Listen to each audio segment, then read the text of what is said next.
النهارده بقى هعمل لكم البطاطس الجميلة ديت، وبصراحة حلوة وطعمها حكاية. وعملت منها نوعين زي ما انتوا شايفين، منها مدور ومنها اللي عاملة زي الكاراتيه، شكل الكاراتيه صوابع كده. بس تعالوا بينا نكمل الفيديو عشان اقول لك الطريقة بالظبط.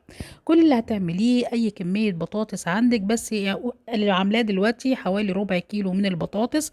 هنقطعها مكعبات عشان هنسلقها على البوتاجاز. وبعد ما تخلصي التقطيع بتاعها بتجيبي بقى طبعا هي بتبقى مغسولة. هتجيبي الكسرولة بتاعتك او الحلة وهتحطي البطاطس، وبعد كده تنزلي بقى بالمية بتاعتك. انا ما حطيتش ملح على فكرة. وهتسيبيها بقى وتوطي عليها لغاية لما تستوي لدرجة انها تبقى مهرية، عشان تقدري ان انتي تنعميها جدا بالمصفى، وعشان تنزل بسهولة من المصفى بتاعتك. انا جبت هنا ظهر كوباية كده عشان تبقى سهل ليا. وطبعا رحت فضلت اضغط عليها لغايه لما يعني نزلتها كلها من المصفى بتاعتي. عايزاها ناعمه مبقاش فيها اي تكتلات خالص. خلصنا المرحله ديت، هنبتدي بقى ان احنا نشوف هنحط عليها ايه.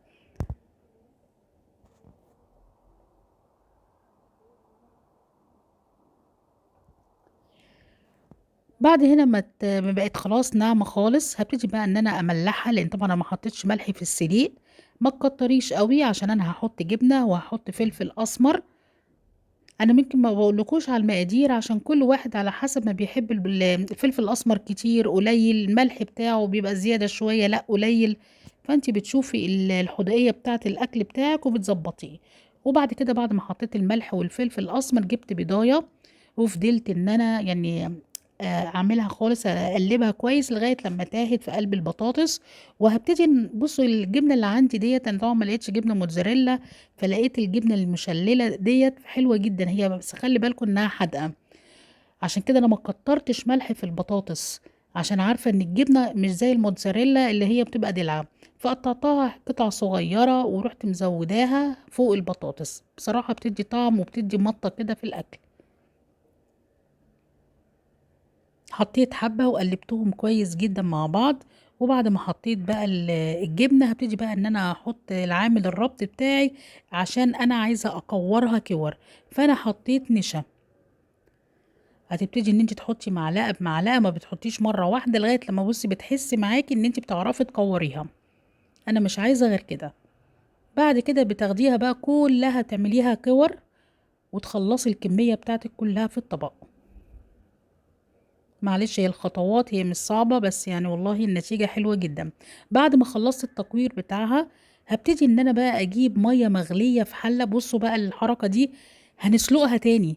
هي بتحس انها بتنفش وكمان بتمسك كده مع بعضها، وتحس حتى البيض من جوه كمان بيبقى مستوي وبتبقى جميلة جدا. انا هنا جبت مية وحطيت فيها يعني حوالي معلقة كبيرة من الزيت علشان ما تمسكش في بعض. وزي ما انتوا شايفين بصوا حتى نفشت شوية ازاي. وبعد ما اطلعها بقى يعني هي تقلبتين تلاتة كده، وتصفيها كويس من المية. وبعد كده هنزل بقى على النشا عشان اعمل لها كفر. انا مش هعملها بقى بيض وبقسماط وكده، اللي عايز براحته، بس انا اللي هعملها المرة دي ان انا هدحرجها في النشا زي ما انتوا شايفين، ولغاية لما اخلص الكمية بتاعتي. واخلص وعلى الفريزر، ان انا يعني هجمدها شوية على اساس ان هي تمسك. وكمان عشان بسرعة لو انتي مستعجلة هي نص ساعة بس. يعني انا مش هقليها على طول كده، لا، هسيبها لغاية لما تهدى. فحطيتها في الفريزر حوالي نص ساعة. زي ما انتوا شايفين خلصت الكمية وحطيتها في الفريزر. وبعد نص ساعة جبت بقى الزيت بتاعي على البوتاجاز وهبتدي ان انا اقليه. لو عايزة تشقيها من الوش كده من فوق كده، بتبقى كمان من جوه. لو انت عايزاها تبقى ناشفة كمان من جوه، بتشقيها من النص كده شوية. انا عملت حبة وحبة سبتهم زي ما هما كده. وتقليها. بص انا شقتها هنا بص بالمنظر دوت وقلتها. وبتخلصي بقى الكمية بتاعتك وتقليها. مش عايزة اقول لكم القرمشة، وبصراحة جميلة جدا. طالعة كده الواحدة كده مقرمشة وجميلة، عجبتني قوي قوي بصراحة انا والولاد. وكمان عملت كمية يعني من غير النشا. يعني انا خدت حبة من البطاطس البوريه، ورحت حاطة عليهم بس بهارات بتاعة بطاطس. ورحت عاملاها بالكيس زي ما انتم شايفين. بصوا نزلت بالقمع، حطيتها في قمع ورحت قليها على طول. دي من غير نشا، يعني ما عملتلهاش كفرنج. طبعا انا عملتها في قلب الكيس ونزلتها صوابع وطلعتها بالمنظر دوت.